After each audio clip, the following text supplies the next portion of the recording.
dos mitos giram em torno do parto tradicional, consequência da desinformação, gerando medo e insegurança na mulher, enfraquecendo seu poder de decisão.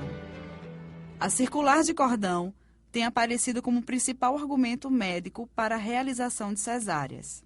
Doutora Leila, médica obstetra, explica. Circular de cordão não é indicação de cesárea. A presença de cordão envolvendo o pescoço do bebê não é indicação de cesárea, nunca foi em nenhum tratado de obstetrícia, nem nunca vai ser. Na verdade, o que pode prejudicar o bebê não é o cordão no pescoço, tá joia? Quando esse cordão enrolado no pescoço, ele aperta e diminui o fluxo sanguíneo no cordão, ele pode realmente levar a uma diminuição da oxigenação do bebê e exigir uma atitude. Mas como é que a gente vai então reconhecer que isso está acontecendo? Porque isso não acontece sempre, certo? A gente vai reconhecer que isso acontece através da escuta dos batimentos do bebê. Porque o primeiro sinal de que o bebê não está sendo bem oxigenado é uma modificação nos batimentos cardíacos, certo? Então, assim, 1/3 dos bebês que nascem normal, nasceu de um parto normal, tranquilo, ótimo, 1/3 desses bebês, eles nascem com circular de cordão. Muito bem, obrigada. Então, na verdade, não é a presença da circular, é a presença de uma situação que o bebê não está sendo bem oxigenado. E isso daí eu vou dar o diagnóstico escutando o coração do bebê e não pela circular do cordão. Então, não é indicação absoluta de cesárea de forma nenhuma. Nenhuma volta, nem 2 voltas, nem 3 voltas. O que vai determinar é se o sangue está circulando bem ali. E não é a presença da circular que vai impedir isso. Agora, a segunda coisa é isso, é que é mais absurdo ainda. Se circular de cordão já não é indicação de cesárea, o uso da ultrassonografia para antes do trabalho de parto você indicar uma cesárea está mais errado ainda. Porque é o seguinte, antes do bebê encaixar na pelve, ou seja, no começo do trabalho de parto, quando ele encaixa realmente, antes de começar essas contrações, ele pode laçar e desenlaçar diversas vezes. Então, quando você faz uma ultrassonografia que você vê que tem uma circular de cordão, você só pode dizer que tem aquela circular naquele momento, mas dali a 5 minutos pode não ter mais. Ou mesmo o contrário, você pode até dizer, não tem nada, e dali a 5 minutos ter.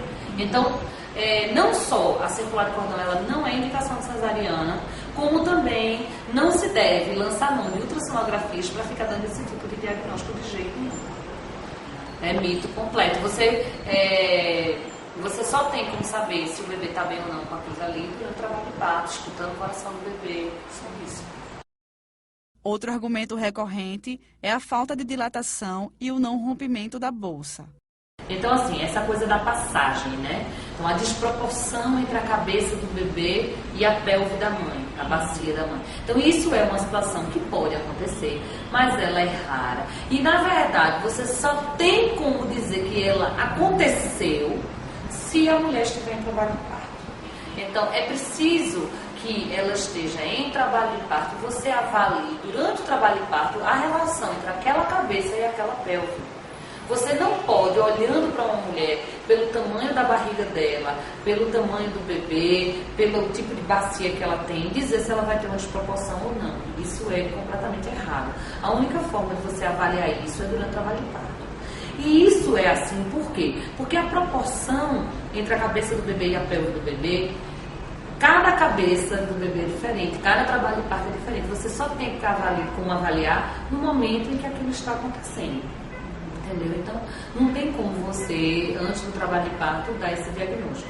Em relação à dilatação, uma mulher não ter dilatação é uma coisa raríssima. Toda mulher com o trabalho de parto acontecendo de forma adequada, com contrações adequadas, o colo vai dilatar. Certo? Se o colo não está dilatando, pode estar acontecendo aí alguma coisa. Ou as contrações não estão adequadas, ou existem outros fatores que estão influenciando. Por exemplo, de repente pode existir realmente uma desproporção entre aquela cabeça e aquela pelve, um mau posicionamento da cabeça, e a cabeça não está forçando a pelve, ele está muito alto, alguma coisa. Então isso pode acontecer. Mas a falta de dilatação, como o povo diz, não, chegou a 40 semanas e não dilatou, aí é cesárea? Não, de forma nenhuma. Nenhuma mulher precisa ter dilatação antes de entrar em trabalho de parto, não. Essa dilatação, ela só pode ser avaliada se ela entrar em trabalho de parto.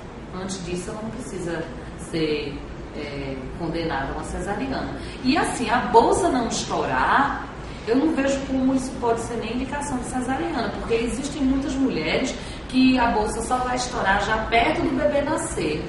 E existem casos bem raros onde o bebê ele nasce com a bolsa íntegra, nasce dentro da bolsa.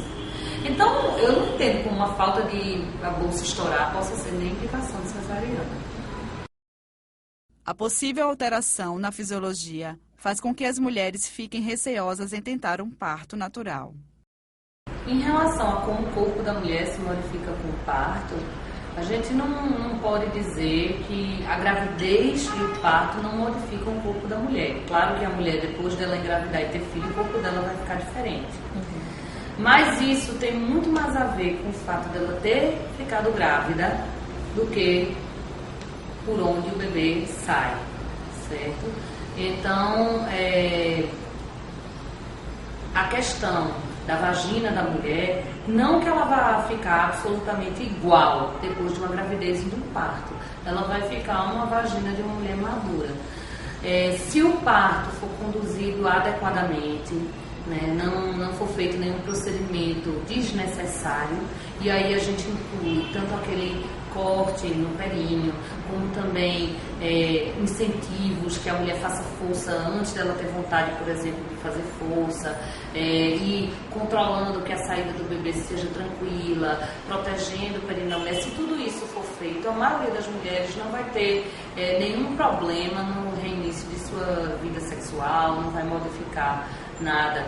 Pelo contrário, o que a gente observa é que essas mulheres que vivem o parto de uma forma plena, vivem toda a feminilidade, né, e se sentem completas como mulher depois que elas têm neném, e o marido participa disso com ela, o que a gente observa é que esse casal melhora até o relacionamento, porque eu acredito que a maioria dos homens sente muito orgulho de suas mulheres quando elas passam por esses processos.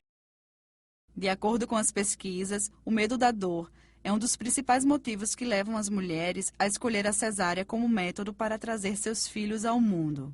A parteira Sueli Carvalho nos fala sobre esse assunto. O tamanho da dor é o tamanho do medo. Quanto maior o medo, maior é a dor que ela vai sentir. Se ela for preparada, se ela for informada sobre todo o processo, tudo que está acontecendo com o corpo dela, e o momento do parto, como ela pode assumir essa função, essa ação, sabe? E ela ter o controle disso nas mãos, o medo dela se reduz a menos de 50%. Ela vai ter o controle sobre isso. E aí a gente entra com essas ajudas naturais de banhos, de massagem, de música, de conversas, enfim. Quanto mais a mulher que fala muito, ai, Deus me livre, porque essa dor eu não quero sentir, é insuportável. Aí vamos começar a conversar, vamos começar a perguntar para ela qual é o conceito que ela tem de parto. Aí vamos perguntar para ela onde ela aprendeu isso. Quem ensinou isso para ela? Foi dentro de casa? Foi a mãe dela que disse para ela, olha, eu sofri tanto quando eu pari você, porque na época não tinha cesariana assim, né, como é hoje, que é uma escolha, né, há 50 anos atrás, 40 anos atrás, 30 e poucos anos atrás, eu não escolhia fazer uma cesárea. Esse modismo da cesariana é coisa dos últimos 30 anos, né? Então, assim, quando eu tive você, né, a gente não escolheu uma cesariana, mas olha, eu sofri tanto, doeu tanto, quase que eu morri. Isso é o que ela ouve quando ela é pequenininha. Depois maiorzinha, depois na adolescência, quando ela começa a menstruar e ela tem cólica menstrual, ela diz, isso não é nada, você vai ver quando você for ter um filho. Aí é que você vai ver o que é dor. Pô, o que essa menina vai guardar na memória dela, né? E isso passa a ser uma composição do conceito, ela está compondo um conceito, um paradigma. Então, para ela, o parto é isso, ajudada pelas religiões, né, que dizem que a mulher tem que sofrer para ter menino. A mulher tem direito à informação. Durante a gravidez, né, pré-natal deveria ser para isso. para ir assim, desfazendo os mitos, né, através da informação, orientando a mulher corretamente, ensinando para ela alguns exercícios, né, falando muito sobre a nutrição. A alimentação é fundamental para uma boa gravidez ou não, né?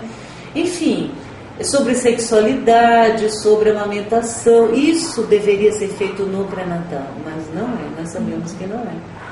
Se ela passa por um processo de informação, de preparação, ela jamais vai fazer escolha por cesariana. Se ela souber o significado de uma cesariana. A cesariana é uma invenção da ciência para salvar vidas, mas não para ser uma escolha. Não entra na lista das posições de parto. Não entra. Cesariana, a mulher nunca poderia dizer eu quero uma cesariana. A única pessoa que pode dizer que a mulher vai ter uma cesariana é o profissional de saúde, com base, com fundamentos muito, muito bem feitos, muito sólidos, muito certos, muito corretos.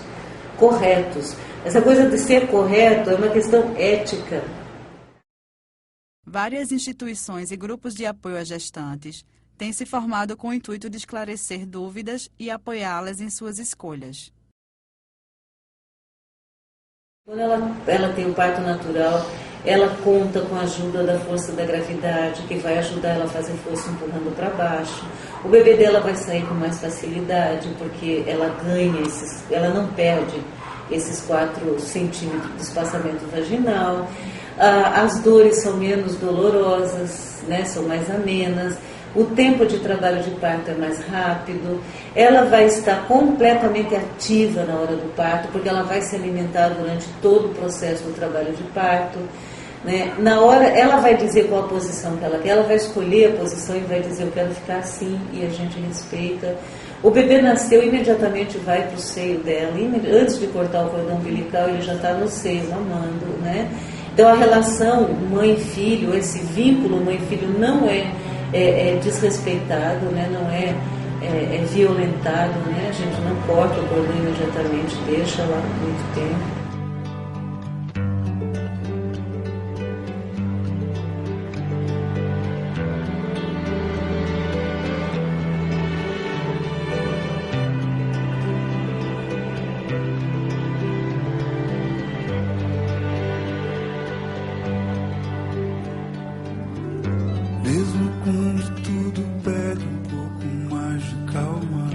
Até quando o corpo pede um pouco mais de alma, a vida não para.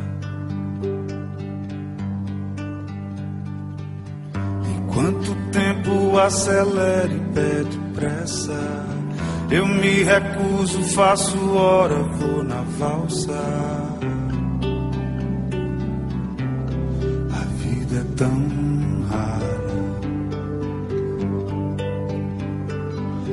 Enquanto todo mundo espera a cura do mal e a loucura finge que isso tudo é normal,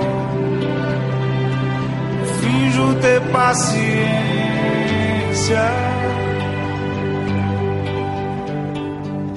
e o mundo vai girando cada vez mais veloz. A gente espera do mundo e o mundo espera de nós.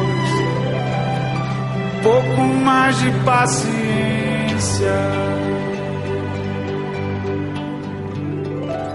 Será que é tempo que lhe falta pra perceber? Será que temos esse tempo pra perder? E quem quer saber? A vida é tão rara, tão rara. Mesmo quando tudo pede um pouco mais de calma, até quando o corpo pede um pouco mais de alma, eu sei, a vida não para. A vida